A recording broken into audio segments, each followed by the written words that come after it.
एजाज उल एहसन साहब ने ये कहा, हर वो गंदा काम इन्होंने सियासत में किया। सुबह पता चला कि नून लीग। बिस्मिल्लाहिर्रहमानिर्रहीम, अस्सलाम वालेकुम। इस वीडियो में हम आपको डिप्टी स्पीकर पंजाब असम्बली की तरफ से वजीर आला के इंतखाब के दौरान काफ लीग के 10 वोट मुस्तरद किए जाने पर इरशाद भट्टी के मज़ाहिया तबसरे, गरीदा फारूकी के बयान पर और दूसरे सहाफ़ियों और सियासतदानों के दिलचस्प तबसरे और तज़्किये दिखाएंगे। सबसे पहले जान लें कि असम्बली इजलास के दौरान डिप्टी स्पीकर जो PTI से ज़मीर बेचकर नून लीग में शामिल होकर लौटा हुआ था, इसने काफ लीग के वजीर आला के उम्मीदवार के बड़े भाई चौधरी शुजात का खत लहराते हुए कहा, चौधरी शुजात ने मुझे खत भेजा है कि मेरे भाई को और अपनी ही पार्टी को कोई मेंबर वोट नहीं डालेगा। परवेज इलाही समेत सब अपने वोट हमजा को देंगे। इसलिए काफ लीग के वजीर आला के उम्मीदवार परवेज इलाही के वोट समेत 10 के 10 वोट मुस्तरद किए जाते हैं। नून लीग के हमजा शहबाज को वजीर आला पंजाब बरकरार रखने का ऐलान किया। तकरीबन तमाम के तमाम कानूनी माहिरीन के मुताबिक स्पीकर ने गैर आईनी फैसला किया है। याद रखें, वजीर आजम हो, वजीर आला हो या कोई पार्टी सरबरा, वो बादशाह नहीं होता कि हुक्म दिया और पार्टी ने मान लिया। इसका एक कानूनी तरीकाकार है। इस पर बैरिस्टर एतजाज अहसन ने कहा, मेरी 50 साल कानूनी तालीम के मुताबिक आज डिप्टी स्पीकर ने बिल्कुल गलत फैसला किया। ये कानून के बिल्कुल खिलाफ है। बैरिस्टर साद रसूल का एक क्लिप देखें।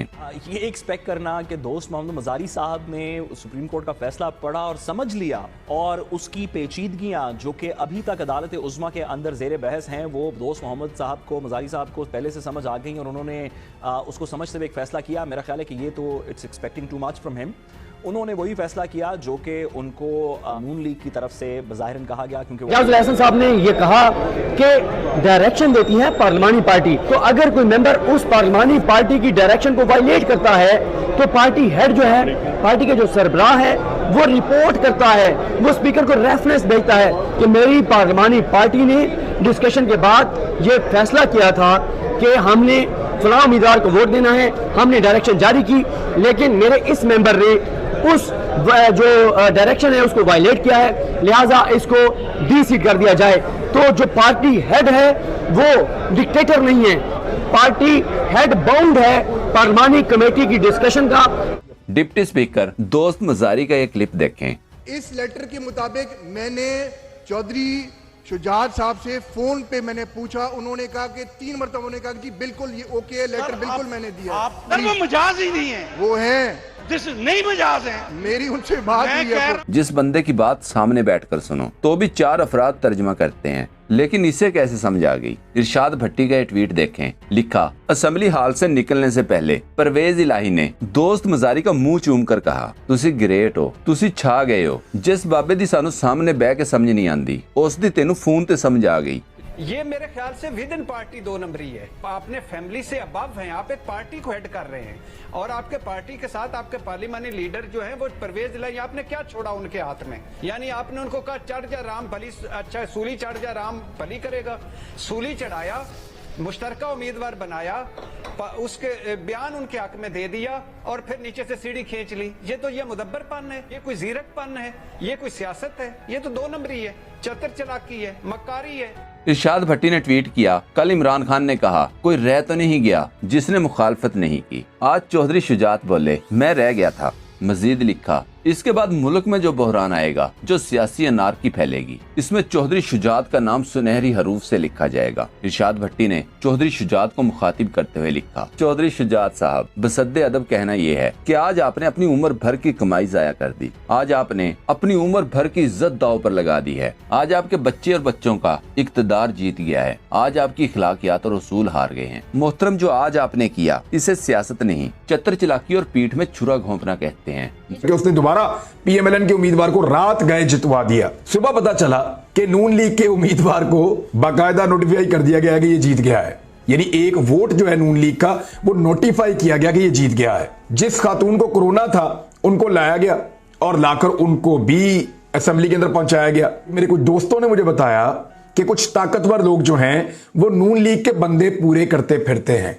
मैं फिर आपको कह रहा हूं कि कुछ ताकतवर लोग हैं वो नून लीग के बंदे पूरे करते फिरते हैं। नून लीगी शहबाज शरीफ की पर्सनल सहाफी गरीदा फारूकी ने लिखा, ये लीजिए सबूत के साथ हाजिर है PTI party head Imran Khan की हिदायत पंजाब पार्लिमानी पार्टी अरकान को कि वोट परवेज इलाही को करना है। अब पीटीआई किस तरह सुप्रीम कोर्ट जा सकती है? चौधरी शुजात की बतौर पार्टी हेड हिदायत के खिलाफ सादा सा सवाल है। इस ट्वीट में सहाफी इमरान वसीम ने गरीदा फारूकी को जवाब दिया। सादा सवाल का सादा जवाब हाजिर है। इमरान खान के इस लेटर के बाद पीटीआई पार्लिमानी पार्टी ने इजलास बुलाकर कसरत राय से अपना फैसला किया कि वोट परवेज इलाही को दिया जाएगा। वो लेटर भी निकाल ले, आपको इलेक्शन कमीशन से वो लेटर मिल जाएगा। बाकी ये बताइए, व्हाट डज पेपरा स्टैंड फॉर? ये तस्वीर देखें जिसमें शहबाज शरीफ और जरदारी फोन करने में मसरूफ हैं और सामने चौधरी शुजात बैठा है। इस पर गरीदा फारूकी ने कहा, लाहौर से नई तस्वीर। इस पर सदीक जान ने लिखा, कमरे से अब्बू अब्बू की आवाजें, जराए का दावा। सदीक जान ने मजीद लिखा, चौधरी शुजात को अगर इमरान खान के उम्मीदवार की जरूरत नहीं तो सबसे पहले इमरान खान के वोटों से जीतने वाले अपने बेटे को मुस्ताफी करवाएं। उस्मान सईद बसरा ने लिखा, मोइद पीरजादा ने दुरुस्त कहा, ये रूलिंग नीरा चुतियापा है। अब देखते हैं ये खत्म होता है ये चुतियापा प्लस बना दिया जाता है। उस्मान सईद बसरा ने एक और ट्वीट किया, शुजात ने अपने बेटे का खून बेच खाया। ज़हूर इलाही का बेटा आखिरकार इसके कातलों का साथी निकला। हम जाट तो एक बार फिर शर्मिंदा हैं भाई। स्पीकर रूलिंग के खिलाफ अवाम ने सारी रात शदीद एहतजाज किया और चर्बी पिघला देने वाले नारे लगाए। इस पर सदीक जान ने लिखा, भेस बदल कर बुर्का पहनकर निकल आए और देखें अवाम की आंखों में खून। रिटायर्ड मेजर अदील राजा ने ट्वीट किया, अब आपको समझ आ रही होगी कि लोग पाकिस्तान से क्यों जिंदा भागने को तरजीह देते हैं। एंकर पर्सन इमरान रियाज खान ने ट्वीट किया, मुख्तसिर वक्त में आधी रात को हर जगह अवाम बहुत बड़ी तादाद में निकल आई है। हम ऐसे ही तो नहीं कहते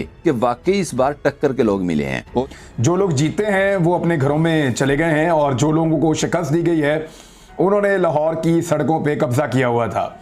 एहतजाज वो कर रहे थे मुख्तलिफ इलाकों के अंदर और उसके अलावा जो सुप्रीम कोर्ट की रजिस्ट्री है लाहौर हाई कोर्ट में, उसके बाहर हज़ारों की तादाद में लोग मौजूद थे।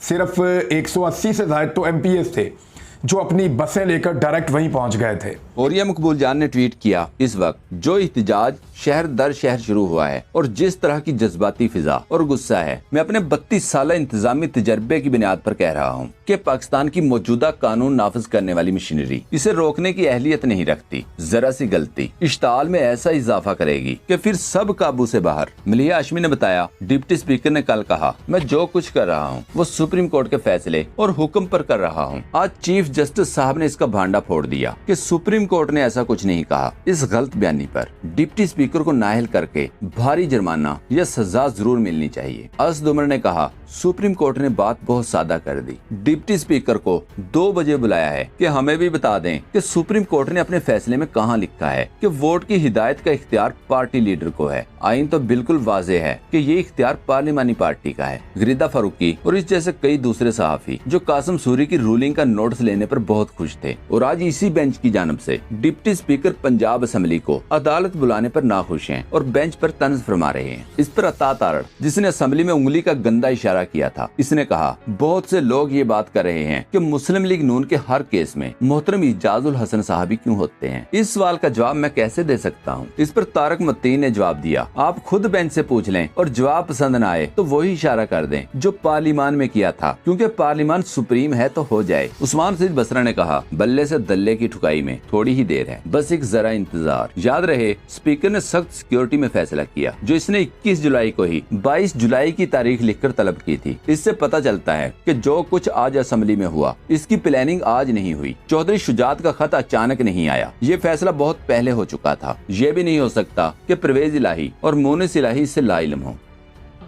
जो सिंध के इंतखाबात से ये भागे, NA 245 से ये भागे, लोकल इलेक्शन से वहां पे भागे, किस लिए भागे? कि नजर आ रहा है कि एक वेव आई हुई है, पाकिस्तानी कौम जो है इस वक्त टोटली डिफरेंट मूड में। जो इस वक्त आपने मुल्क की मईशत का हाल कर दिया है कि जी हम तजर्बाकार टीम है। इस हाथ 2016 में बात हो रही थी कि ना ये लैंड माइन्स लगा के गए, बड़ी मुश्किल से इकॉनमी आपकी हुई। अब वही बात है कि इमरान खान लैंड माइन्स लगा के गए, हम आपका बोझ उठा रहे। आप बोझ नहीं उठा रहे, आप अपने करप्शन के केसेस बचा रहे हैं, आप अपना करप्शन का माल बचा रहे हैं। दिखाएं इसकी पूरी प्रेस कॉन्फ्रेंस ख्वाजा साहब रफीक की, पता लगे कौम को कि ये चेहरे हैं जो हमेशा समझते हैं कि अवाम बेवकूफ है, आएंगे प्रेस कॉन्फ्रेंस करेंगे, नया बयानिया बना लेंगे और बंद कमरों में बैठ के हर वो गंदा काम इन्होंने सियासत में किया है जो अवाम को आके कहते हैं कि हम नहीं करेंगे और फिर वही हरकतें। दोस्तों, पाक ट्यूब 24 को सब्सक्राइब करना ना भूलें, लाइक करें, शेयर करें और कमेंट सेक्शन में अपनी राय का इजहार जरूर करें। शुक्रिया।